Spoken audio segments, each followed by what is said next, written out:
Assalamualaikum warahmatullahi wabarakatuh. Kami dari kelompok 6 akan mempresentasikan materi bab 12 tentang laporan keuangan yang dikonsolidasi hubungan perusahaan induk dan perusahaan anak. Sebelum itu, saya akan memperkenalkan anggota kelompok kami, yaitu saya sendiri, Sri Rahayu, sebagai moderator, dan teman saya, Ulfiani. Materi pertama akan dibawakan oleh Ulfiani. Apa itu laporan keuangan konsolidasi? Laporan keuangan konsolidasi adalah laporan yang menyajikan posisi keuangan dan hasil operasi untuk induk perusahaan, entitas pengendalian, dan satu atau lebih anak perusahaan, entitas yang dikendalikan. Seakan-akan entitas-entitas individual perusahaan tersebut merupakan satu entitas atau satu perusahaan. Yang pertama, pengendalian terhadap perusahaan lain melalui pemilikan saham. Untuk mengendalikan manajemen dan operasi perusahaan lain dapat dilakukan dengan jalan pemilikan sebagian besar dari atau seluruh modal sahamnya. Meskipun perusahaan lain yang dimaksud masih tetap melanjutkan usaha dan mempertahankan identitasnya, sebagian unit usaha yang terpisah.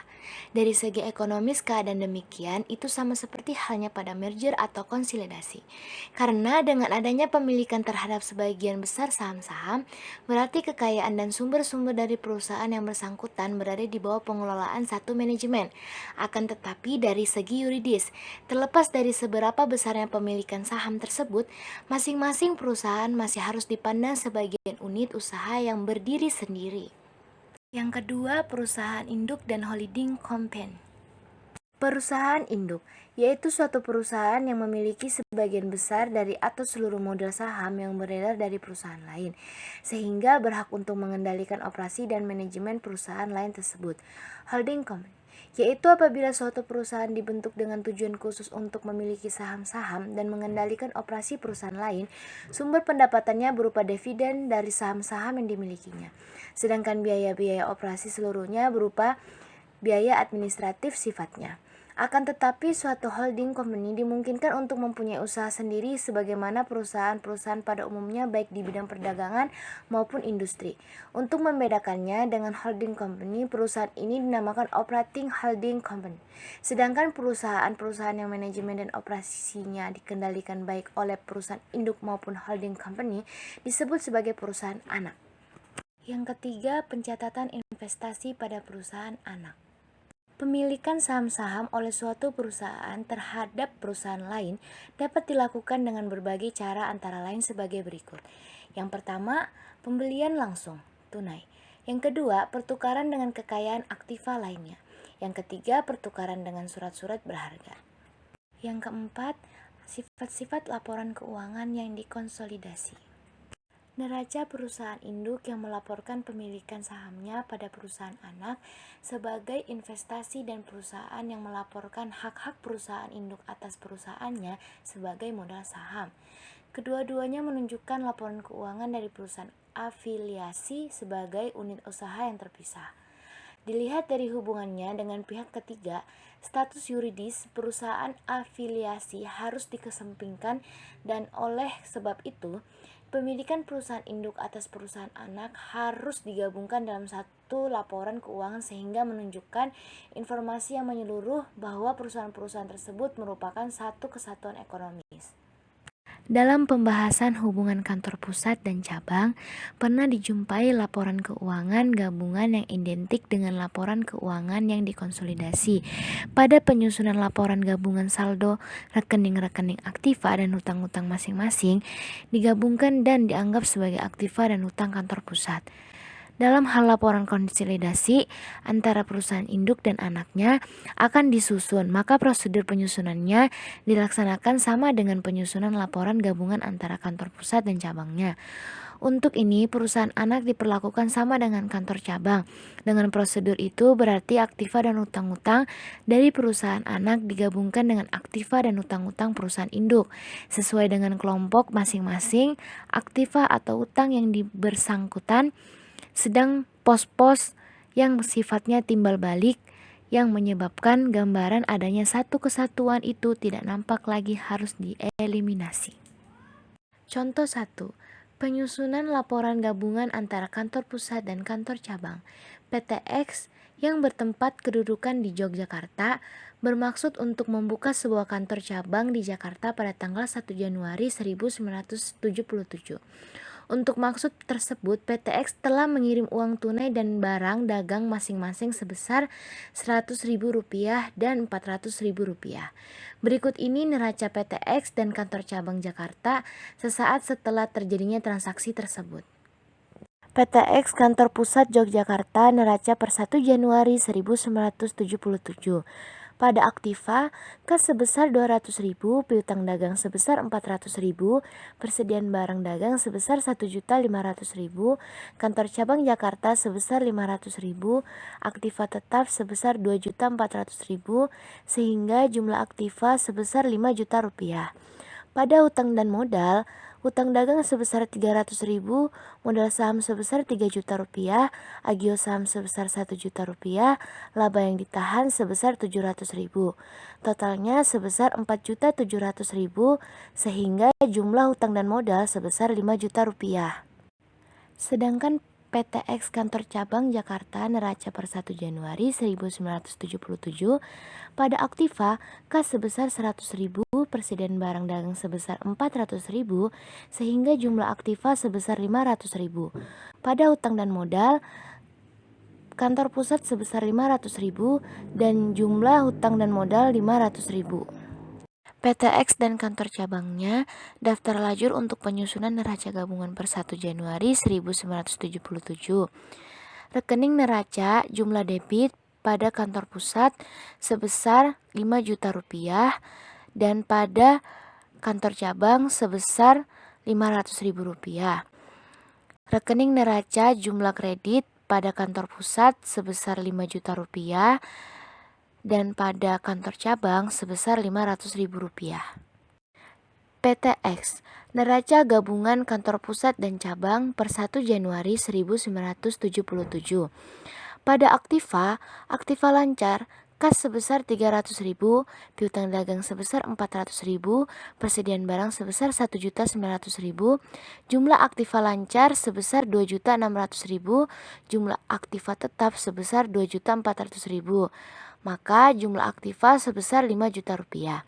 Pada utang dan modal, pada utang dagang sebesar 300.000, pada modal saham sebesar 3 juta rupiah, agio saham sebesar 1 juta rupiah, laba yang ditahan sebesar 700.000.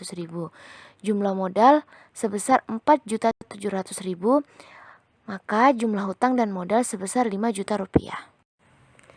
Contoh 2. Penyusunan laporan konsolidasi antara perusahaan induk dan perusahaan anaknya. Jika pada contoh nomor 1 tersebut kantor cabang di Jakarta adalah merupakan suatu perseroan terbatas yang diberi nama PTA dan dibentuk dengan mengeluarkan modal saham sebesar nominal Rp50.000 yang seluruhnya dibeli oleh PTX dengan harga Rp100.000. Sedangkan barang dagang PTA di Jakarta sebesar harga pokok Rp400.000 seluruhnya dibeli secara kredit pada PTX. Maka hubungan antara PTX di Yogyakarta dengan PTA di Jakarta merupakan hubungan antara perusahaan induk dan perusahaan anaknya. Sedangkan neraca PTX dan PTA setelah terjadinya transaksi tersebut masing-masing kan menjadi sebagai berikut.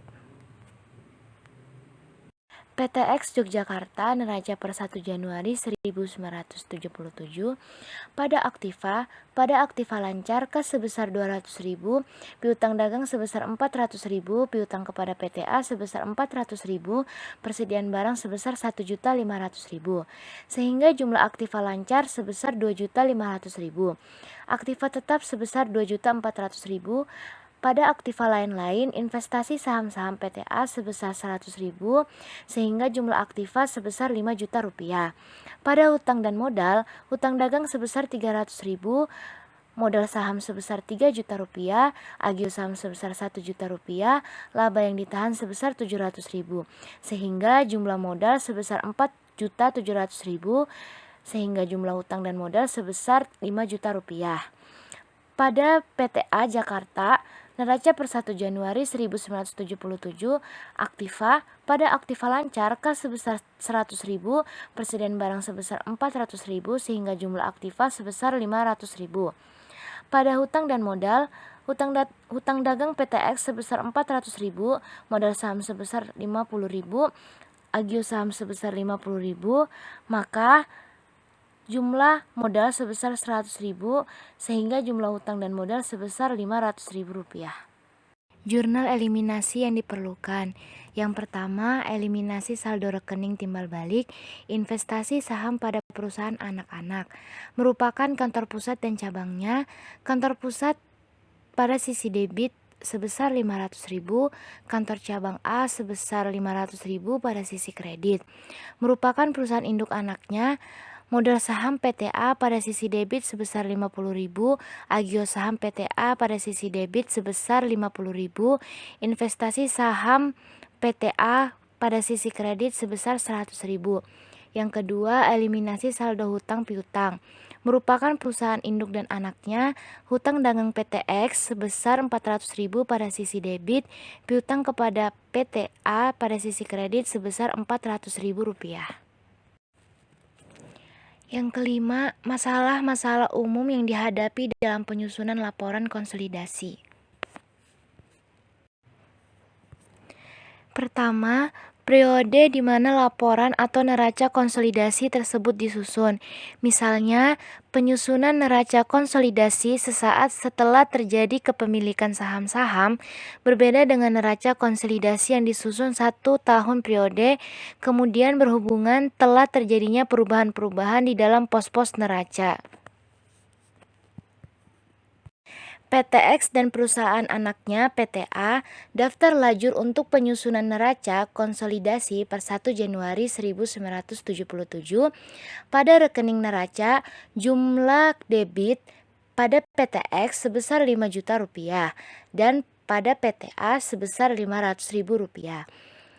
Pada rekening neraca jumlah kredit pada PTX sebesar Rp5 juta dan pada PTA sebesar Rp500.000. Kedua, jumlah saham yang dimiliki oleh perusahaan induk dan harga perolehan pengorbanan yang telah dikeluarkan untuk memperoleh saham tersebut. Misalnya, penyusunan neraca konsolidasi di mana saham-saham dibeli dengan harga di atas nilai bukunya berbeda dengan penyusunan neraca konsolidasi apabila saham-saham diperoleh dengan harga yang sama dan kurang dari nilai bukunya.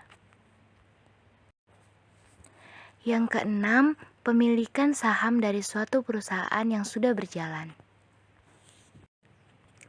Apabila hubungan antara perusahaan induk dengan perusahaan anaknya terjalin setelah perusahaan anak berdiri dan beroperasi, maka pemilikan saham tersebut mungkin dapat kurang dari atau seluruhnya dari modal saham yang telah beredar.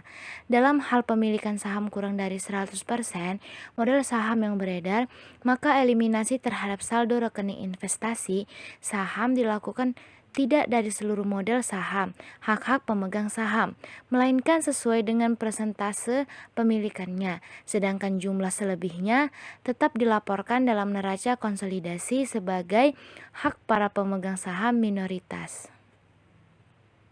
Contoh 3. Penyusunan neraca konsolidasi jika perusahaan induk memiliki 100% saham-saham perusahaan anak sebesar atau sesuai dengan nilai bukunya, perusahaan anak dalam keadaan surplus.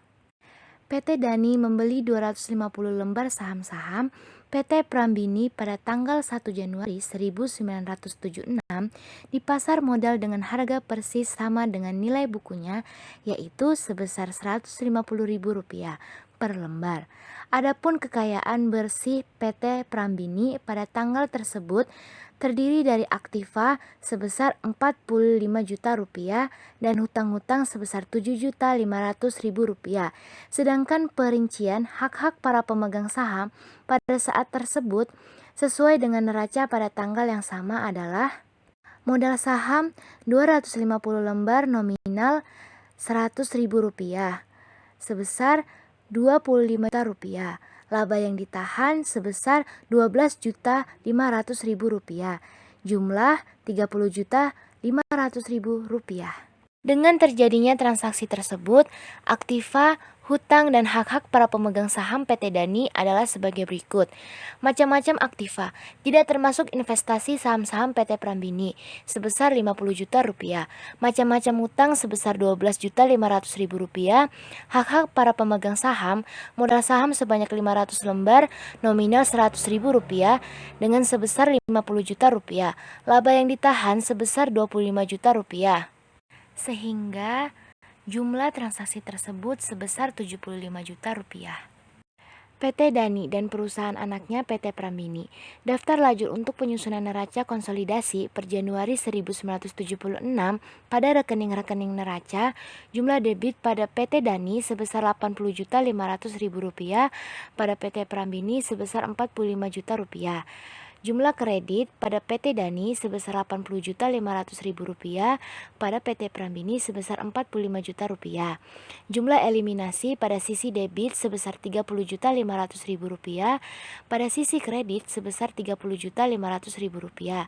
Jumlah neraca konsolidasi pada sisi debit sebesar 90 juta dan pada sisi kredit 95 juta rupiah. PT Dani dan perusahaan anaknya PT Prambini. Neraca konsolidasi per 1 Januari 1976 pada aktiva. Macam-macam aktiva sebesar 95 juta rupiah, sehingga jumlah aktiva sebesar 95 juta rupiah. Pada hutang dan modal, macam-macam hutang sebesar 20 juta rupiah. Pada hak-hak pemegang saham, modal saham sebesar 50 juta rupiah dan laba yang ditahan sebesar 25 juta rupiah. Sehingga jumlah hak-hak pemegang saham sebesar 75 juta rupiah. Sehingga jumlah hutang dan modal sebesar 95 juta rupiah.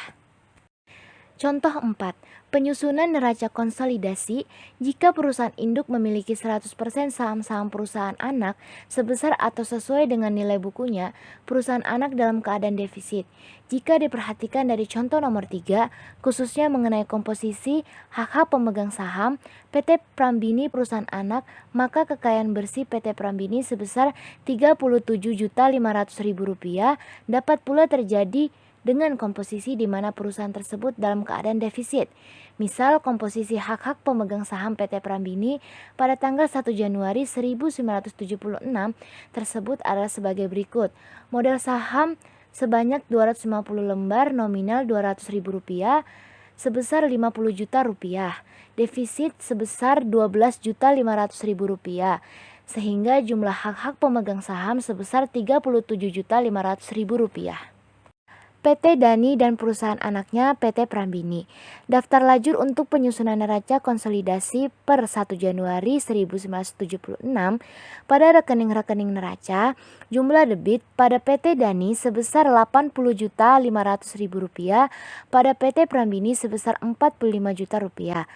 Jumlah kredit pada PT Dani sebesar 80.500.000 rupiah, pada PT Prambini sebesar 45 juta rupiah.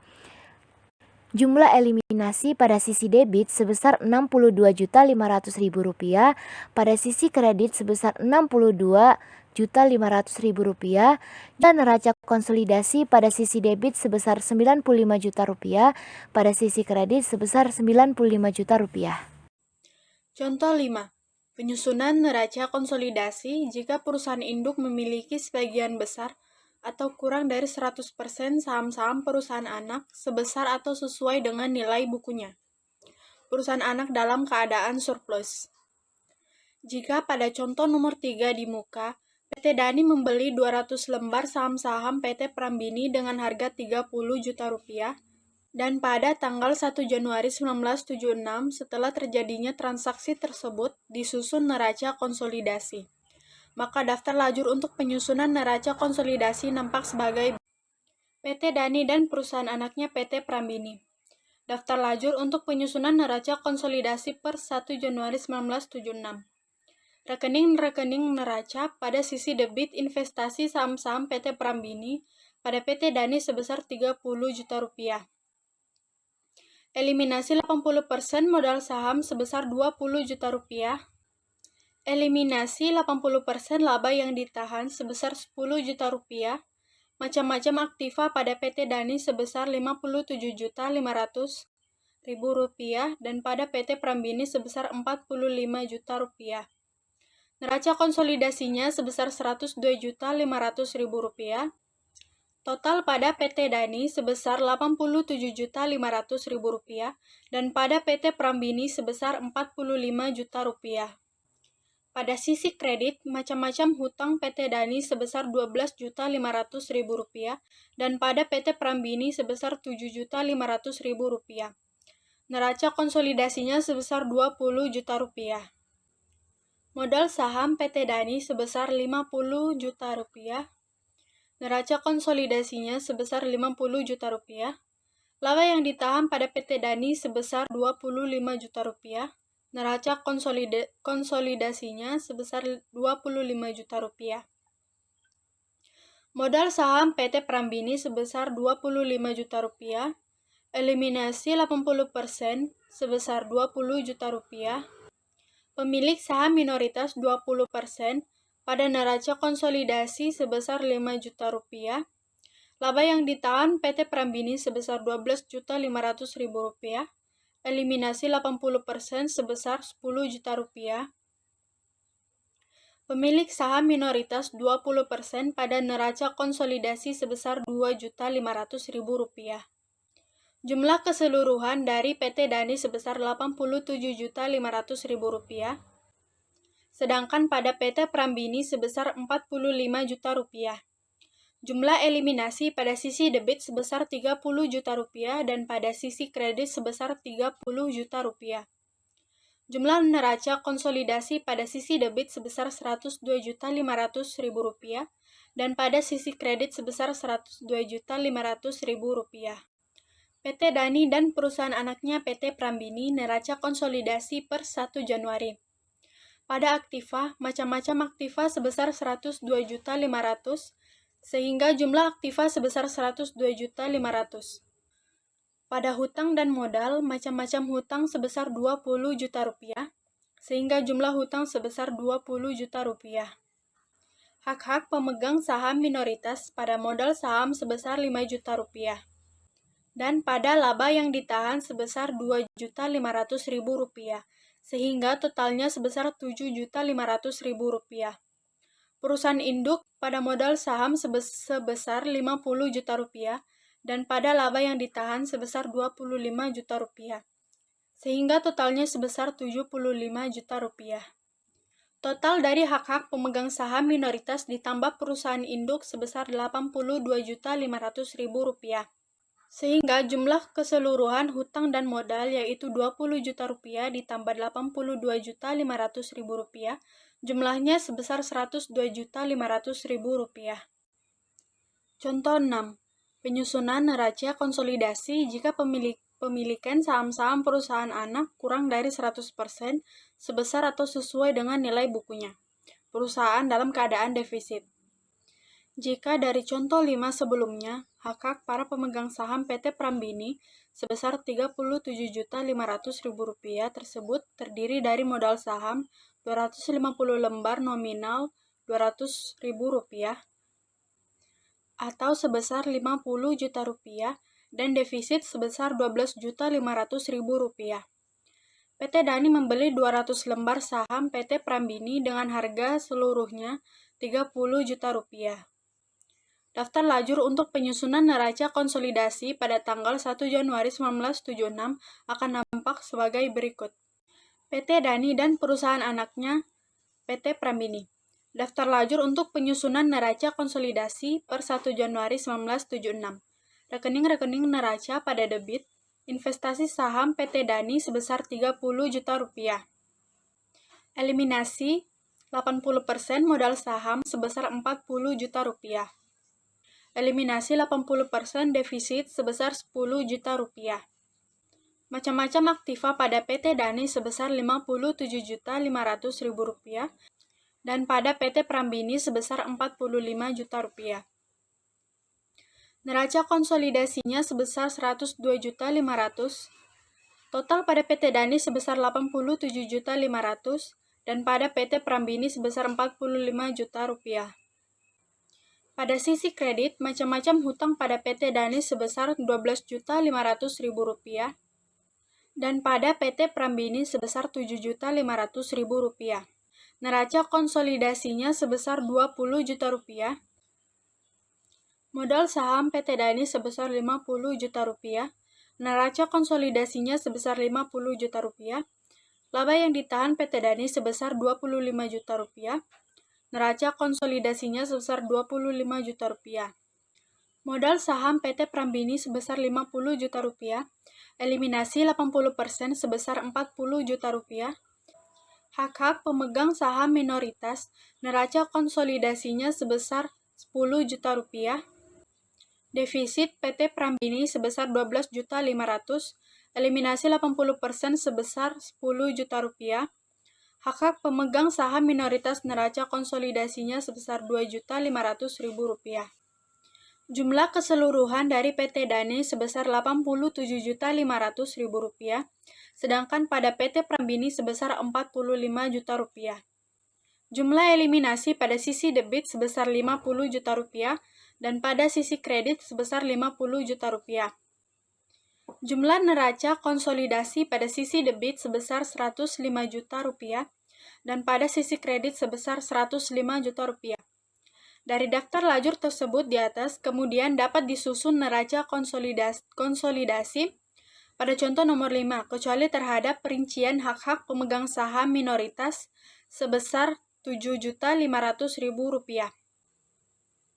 Di sini, hak-hak pemegang saham minoritas terdiri dari nominal saham Rp10 juta dikurangi dengan defisit sebesar Rp2.500.000. Adapun bentuk neraca konsolidasi yang disusun dari daftar lajur tersebut adalah sebagai berikut. PT Dani dan perusahaan anaknya PT Prambini. Neraca konsolidasi per 1 Januari 1976. Pada aktiva, macam-macam aktiva sebesar Rp102.500.000. Jumlah aktiva sebesar Rp102.500.000. Pada hutang dan modal, macam-macam hutang sebesar Rp20 juta. Jumlah hutang sebesar Rp20 juta. Hak-hak pemegang saham minoritas pada modal saham 50 lembar nominal Rp200.000 sebesar Rp10 juta. Defisit 20% dikali 12.500.000 sebesar Rp2.500.000, sehingga total dari modal saham dikurangi defisit sebesar Rp7.500.000. Pada perusahaan induk modal saham 500 lembar nominal Rp100.000 sebesar Rp50 juta. Laba yang ditahan sebesar Rp25 juta. Total dari modal saham ditambah dengan laba yang ditahan sebesar Rp75 juta. Dan total dari hak-hak pemegang saham minoritas ditambah dengan perusahaan induk sebesar Rp82.500.000. Sehingga jumlah keseluruhan hutang dan modal sebesar Rp102.500.000. Yang ketujuh, pemilikan terhadap saham-saham perusahaan anak dengan harga di atas nilai buku. Ada beberapa faktor yang menyebabkan pemilikan terhadap saham-saham perusahaan lain dilakukan atau terjadi tidak sama dengan nilai bukunya, yang secara umum dapat digolongkan ke dalam 3 faktor sebagai berikut. Yang pertama, kesalahan dalam melaporkan kekayaan bersih perusahaan anak pada saat pemilikan saham terjadi. Kekayaan bersih dilaporkan terlalu besar atau terlalu kecil dari jumlah yang semestinya. Yang kedua, adanya motivasi tertentu dalam rangka penggabungan perusahaan-perusahaan. Yang ketiga, kombinasi dari kedua faktor tersebut di atas. Jika terjadi pemilikan saham-saham perusahaan anak dilakukan dengan harga di atas dan di bawah nilai bukunya, maka harus diadakan penelitian lebih lanjut mengenai faktor-faktor yang menyebabkan timbulnya kejadian tersebut sebelum laporan atau neraca konsolidasi dibuat. Sebab hal ini mempunyai pengaruh terhadap penyajian selisih antara harga perolehan dengan nilai buku saham-saham tersebut di dalam neraca konsolidasi. Apabila timbulnya selisih antara harga perolehan dengan nilai buku saham disebabkan oleh karena kesalahan perusahaan anak di dalam melaporkan jumlah kekayaan bersihnya. Misalnya aktiva dilaporkan terlalu rendah atau terlalu tinggi. Adanya goodwill yang negatif atau aktiva tak berwujud yang tidak dilaporkan. maka sebelum laporan atau neraca konsolidasi disusun, harus dilakukan koneksi terhadap laporan keuangan perusahaan anak dengan cara mengikut sertakan dan atau meniadakan hal-hal yang belum termasuk atau hal-hal yang seharusnya tidak termasuk dalam laporan keuangan tersebut. Dengan dimasukkannya dan atau ditiadakan hal-hal yang menyebabkan timbulnya selisih antara harga perolehan dengan nilai buku saham-saham tersebut, maka eliminasi terhadap rekening-rekening investasi saham pada buku-buku perusahaan induk dengan hak-hak para pemegang saham perusahaan anak dapat dilakukan sebagaimana biasanya. Contoh 7. Penyusunan neraca konsolidasi apabila saham-saham perusahaan anak dibeli dengan harga di atas nilai bukunya. Perusahaan anak dalam keadaan surplus. Di atas ini adalah saldo-saldo rekening neraca dari PT PI dan PT PA yang disusun pada tanggal 1 Januari 1976.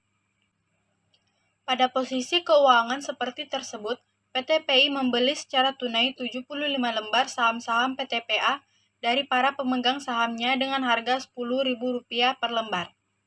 Apabila setelah terjadinya pemilikan saham tersebut oleh PT PI disusun neraca konsolidasi, maka harus diingat bahwa dalam transaksi tersebut terdapat perbedaan antara harga perolehan saham-saham PT PA dengan nilai bukunya. Dalam hal ini, perbedaan tersebut dihitung sebagai berikut. Nilai buku saham PT PA per 1 Januari 1976 terdiri dari nominal saham 100 lembar sebesar Rp750.000 dan laba yang ditahan sebesar Rp150.000 sehingga nilai buku 100 lembar sebesar Rp900.000. Nilai buku 75 lembar yaitu 75 dibagi 100 dikali Rp900.000, nilainya sebesar Rp675.000.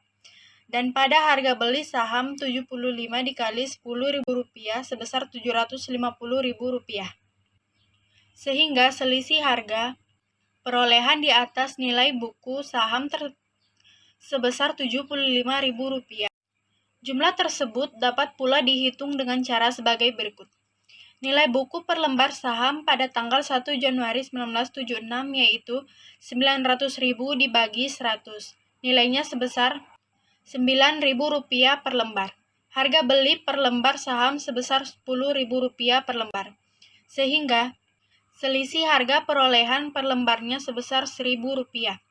Untuk 75 lembar saham yang dibeli, jumlah selisih lebih harga perolehan di atas nilai bukunya adalah 75 dikali Rp1.000 sama dengan Rp75.000. Dengan demikian, daftar lajur untuk penyusunan neraca konsolidasinya sebagai berikut.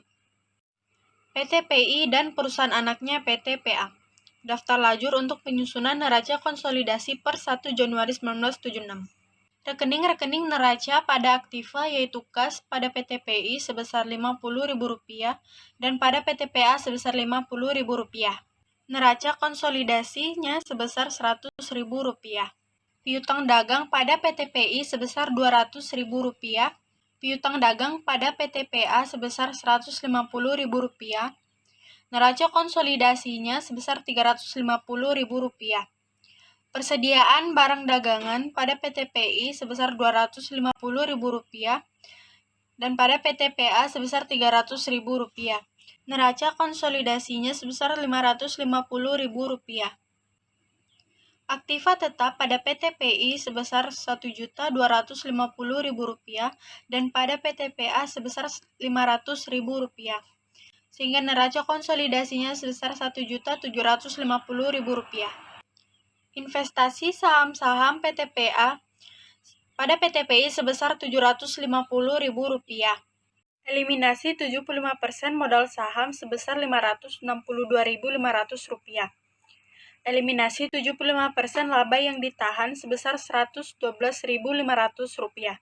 Selisih lebih harga perolehan di atas nilai buku saham-saham PT PA sebesar Rp75.000. Total aktiva dari PT PI sebesar Rp2.500.000 dan pada PT PA sebesar Rp1.000.000. Pada hutang dan modal, hutang dagang pada PT PI sebesar Rp250.000, dan pada PTPA sebesar Rp100.000, sehingga neraca konsolidasinya sebesar Rp350.000. Modal saham PTPI sebesar Rp2 juta dan neraca konsolidasinya sebesar Rp2 juta. Laba yang ditahan PTPI sebesar Rp250.000 dan neraca konsolidasinya sebesar Rp250.000. Modal saham PTPA sebesar Rp750.000, eliminasi 75% sebesar Rp562.500, hak pemegang saham minoritas 25%, pada neraca konsolidasi sebesar Rp187.500. Laba yang ditahan PTPA sebesar Rp150.000, eliminasi 75% sebesar Rp112.500.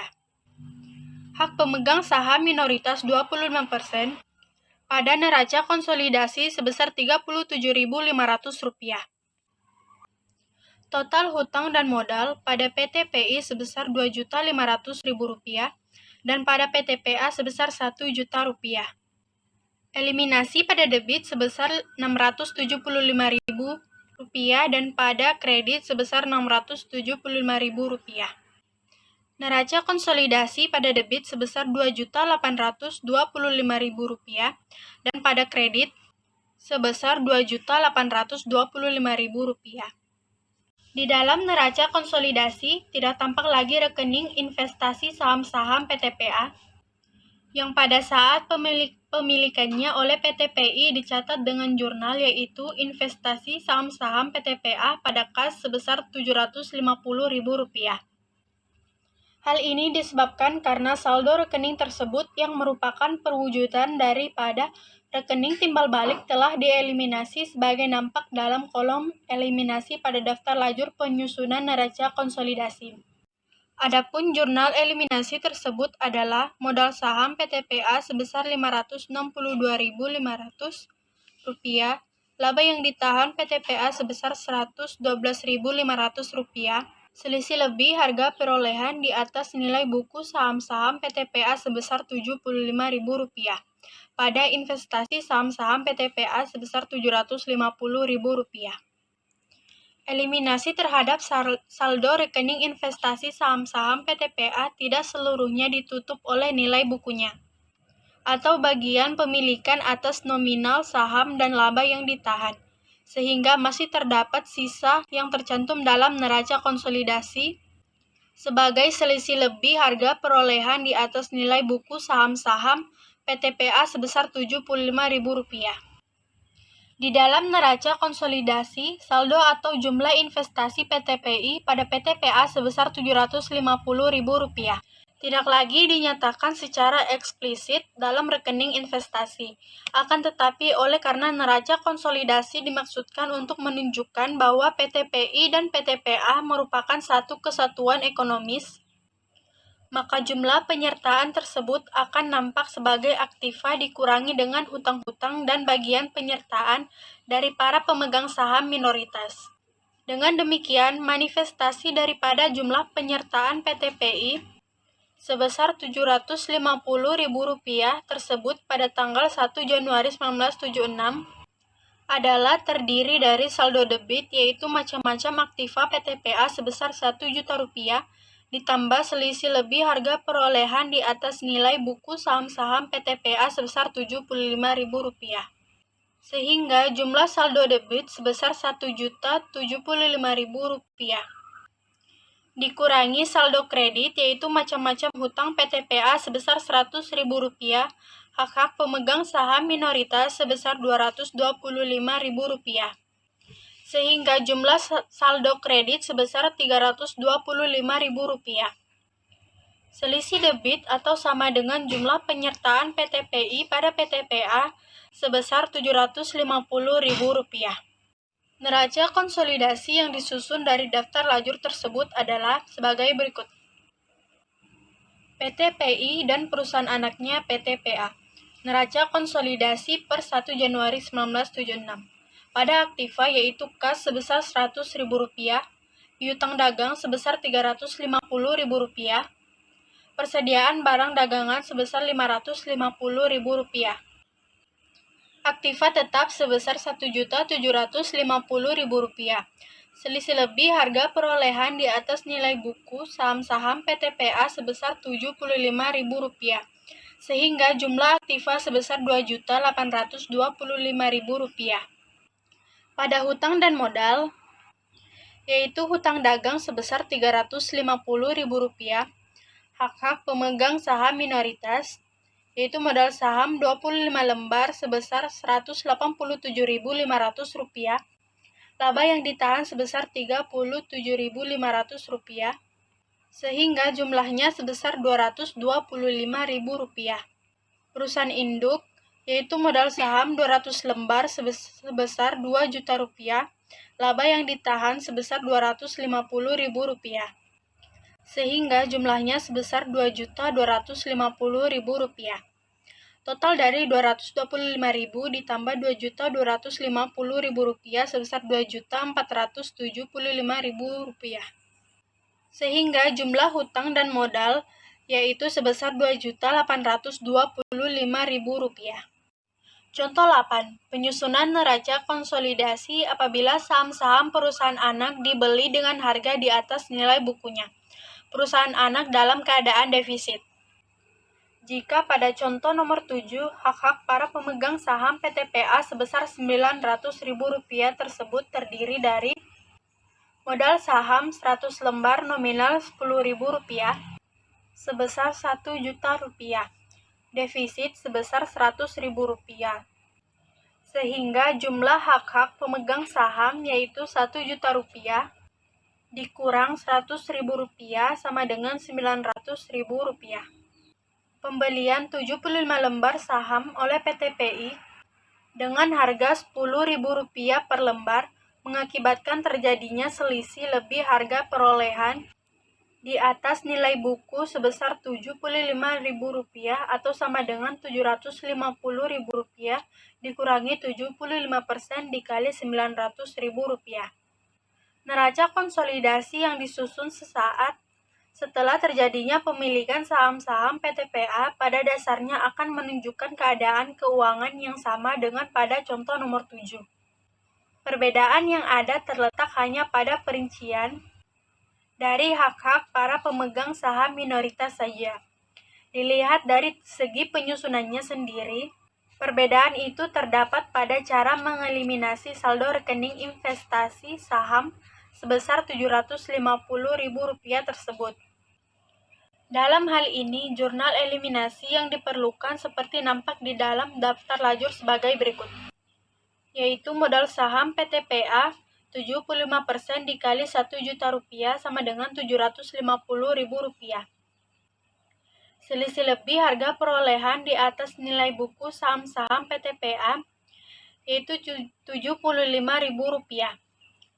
Pada defisit PTPA 75% dikali Rp100.000 sama dengan Rp75.000.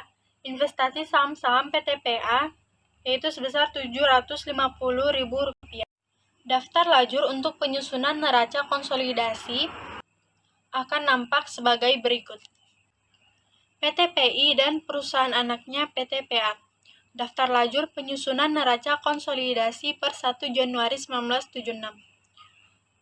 Rekening-rekening neraca pada aktiva yaitu kas pada PTPI sebesar Rp50.000 dan pada PTPA sebesar Rp50.000. Dan neraca konsolidasinya sebesar Rp100.000. Piutang dagang pada PTPI sebesar Rp200.000 dan pada PTPA sebesar Rp150.000. Dan neraca konsolidasinya sebesar Rp350.000. Persediaan barang dagangan pada PTPI sebesar Rp250.000 dan pada PTPA sebesar Rp300.000, sehingga neraca konsolidasinya sebesar Rp550.000. Aktiva tetap pada PTPI sebesar Rp1.250.000 dan pada PTPA sebesar Rp500.000. Sehingga neraca konsolidasinya sebesar Rp1.750.000. Investasi saham-saham PTPA sebesar Rp750.000. Eliminasi 75% modal saham sebesar Rp750.000. Eliminasi 75% defisit sebesar Rp75.000. Selisih lebih harga perolehan di atas nilai buku saham-saham PTPA sebesar Rp75.000. Sehingga total aktiva dari PTPI sebesar Rp2.500.000 dan pada PTPA sebesar Rp1.000.000. Pada hutang dan modal, yaitu hutang dagang pada PTPI sebesar Rp250.000 dan pada PTPA sebesar Rp100.000. Sehingga neraca konsolidasinya sebesar Rp350.000. Modal saham PTPI sebesar Rp2 juta, sehingga neraca konsolidasinya sebesar Rp2 juta. Laba yang ditahan PTPI sebesar Rp250.000, sehingga neraca konsolidasinya sebesar Rp250.000. Modal saham PTPA sebesar Rp1 juta. Eliminasi 75% sebesar Rp750.000. Hak-hak pemegang saham minoritas 25% pada neraca konsolidasi sebesar Rp250.000. Defisit PTPA sebesar Rp100.000. Eliminasi 75% sebesar Rp75.000. Hak-hak pemilik saham minoritas 25% pada neraca konsolidasi sebesar Rp25.000. Sehingga total hutang dan modal pada PTPI sebesar Rp2.500.000 dan pada PTPA sebesar Rp1 juta. Eliminasi pada sisi debit sebesar Rp825.000 dan pada kredit sebesar Rp825.000. Neraca konsolidasi pada sisi debit sebesar Rp2.850.000 dan pada sisi kredit sebesar Rp2.850.000. Dari daftar lajur itu kemudian dapat disusun neraca konsolidasinya sebagai berikut. PTPI dan perusahaan anaknya PTPA. Neraca konsolidasi per 1 Januari 1976. Pada aktiva yaitu kas sebesar Rp100.000, piutang dagang sebesar Rp350.000, persediaan barang sebesar Rp550.000, aktiva tetap sebesar Rp1.750.000, selisih lebih harga perolehan di atas nilai buku saham-saham PTPA sebesar Rp75.000. Sehingga jumlah aktiva sebesar Rp2.825.000. Pada hutang dan modal terdapat hutang yaitu hutang dagang sebesar Rp350.000 dan terdapat modal yaitu hak pemegang saham minoritas, modal saham 25 lembar, nominal Rp10.000 sebesar Rp250.000, defisit sebesar Rp25.000, sehingga totalnya sebesar Rp225.000. Dan pada perusahaan induk, modal saham sebesar Rp2 juta, laba yang ditahan sebesar Rp250.000, sehingga totalnya sebesar Rp2.250.000. Total dari Rp225.000 ditambah dengan Rp2.250.000 sama dengan Rp2.475.000. Sehingga jumlah hutang dan modal yaitu sebesar Rp2.825.000.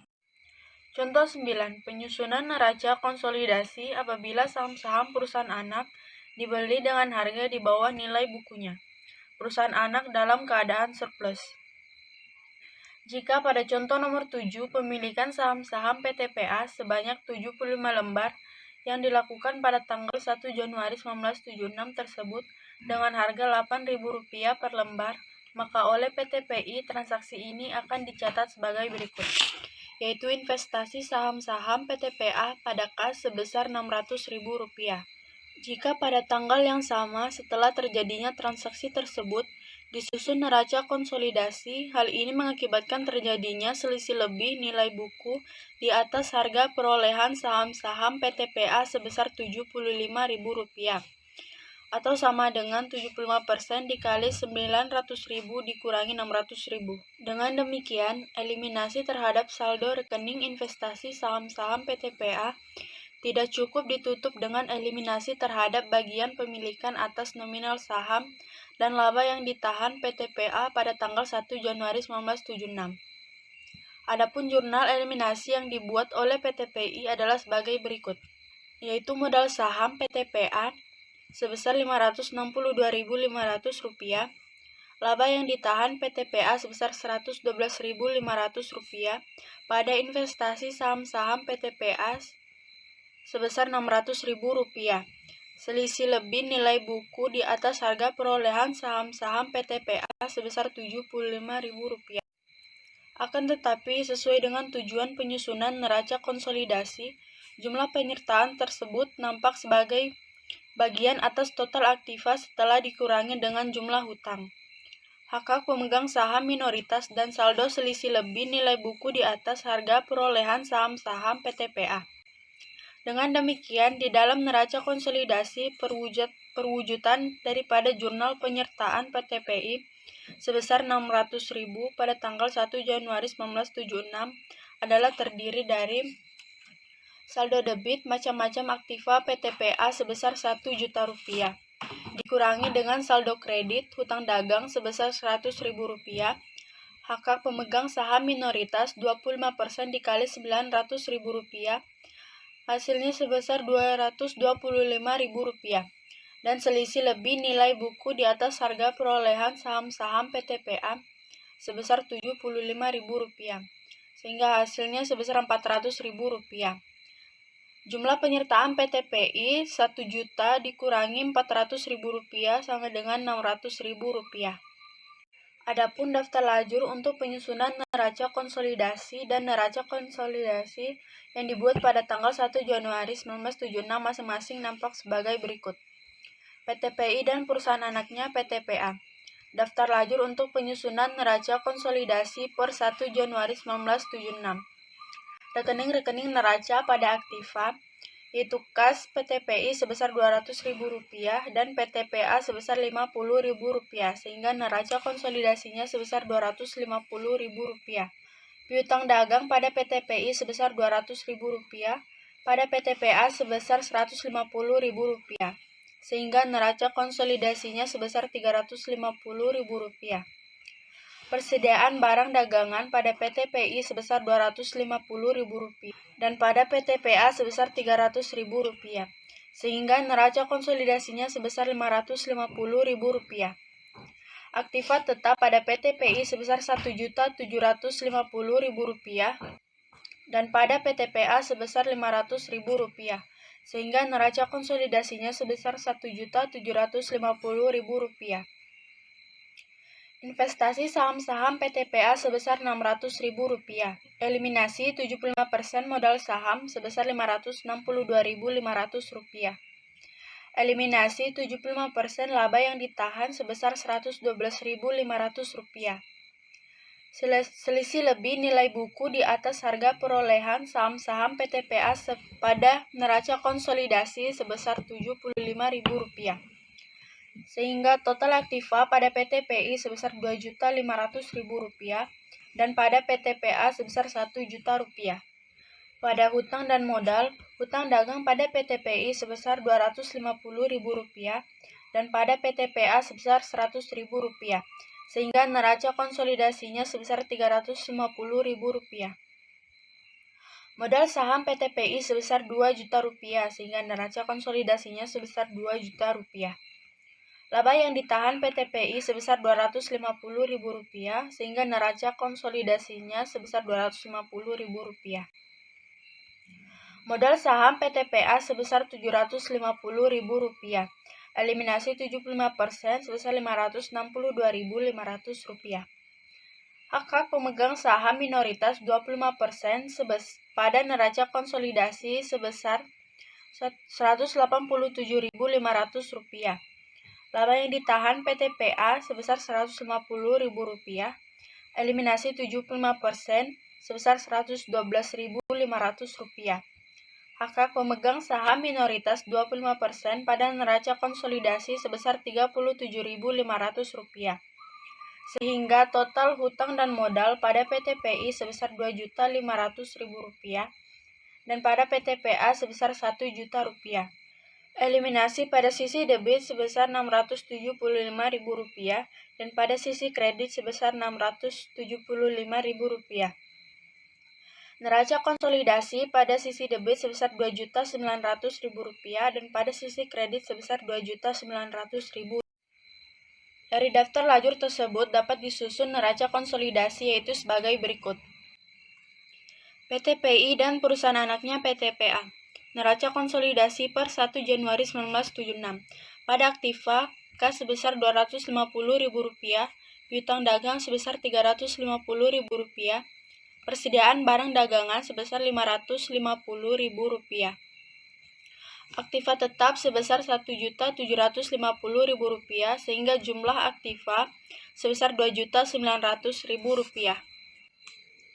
Pada hutang yaitu hutang dagang sebesar Rp350.000, selisih lebih nilai buku di atas harga perolehan saham-saham PTPA sebesar Rp75.000, sehingga jumlah hutang sebesar Rp425.000. Pada modal, hak pemegang saham modal saham 25 lembar nominal Rp7.500 sebesar Rp187.000.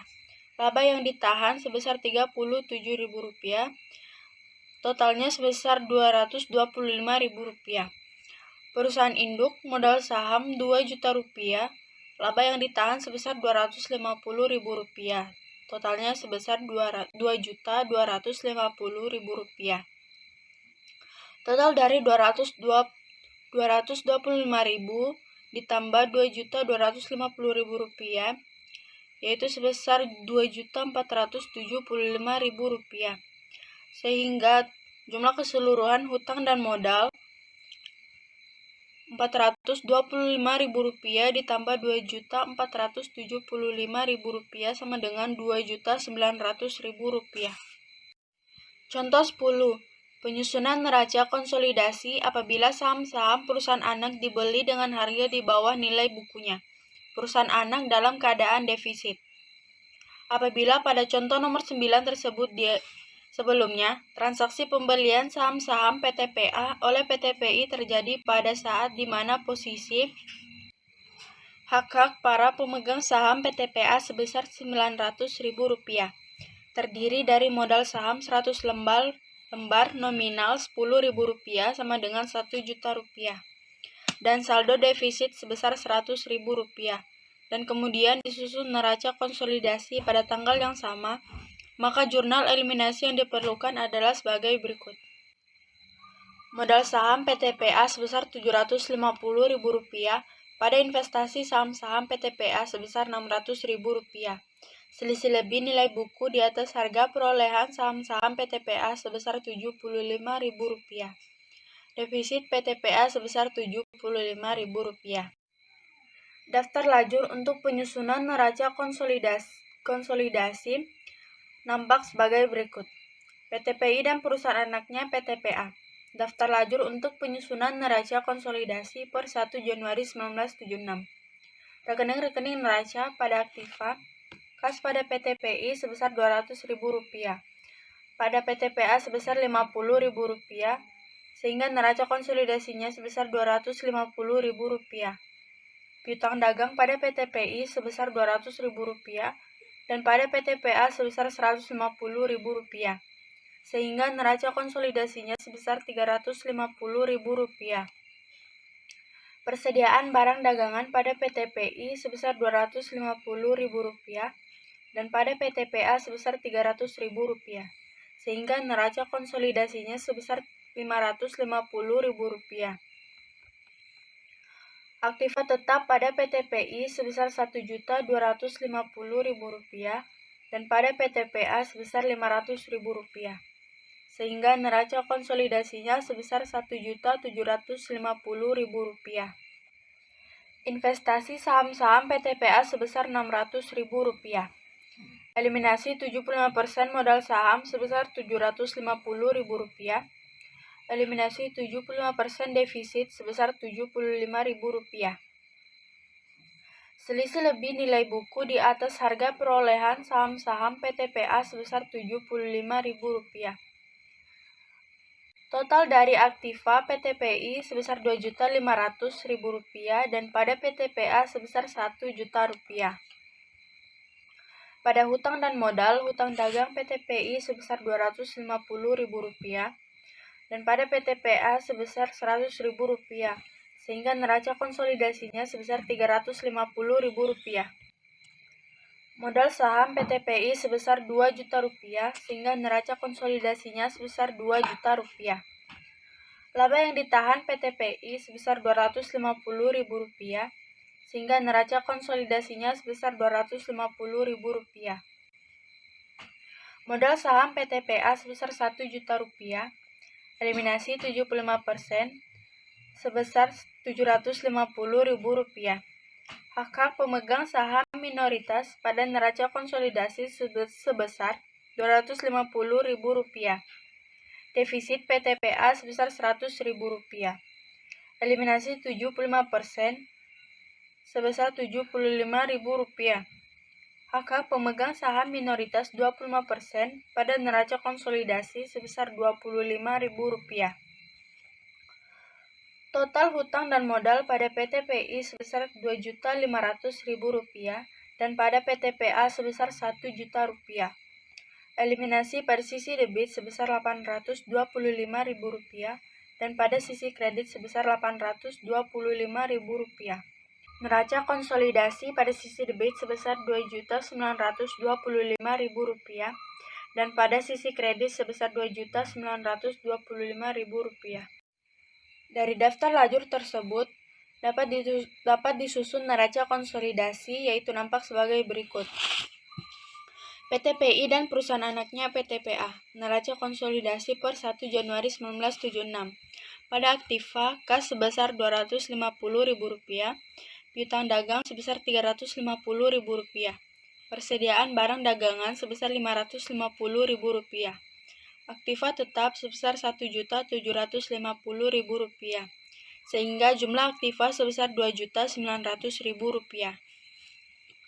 Pada hutang dan modal terdapat hutang, yaitu hutang dagang sebesar Rp350.000, selisih nilai buku di atas harga perolehan saham-saham PTPA sebesar Rp75.000, sehingga jumlah hutang sebesar Rp425.000. Juga terdapat modal, yaitu hak pemegang saham minoritas. Modal saham 25 lembar nominal Rp10.000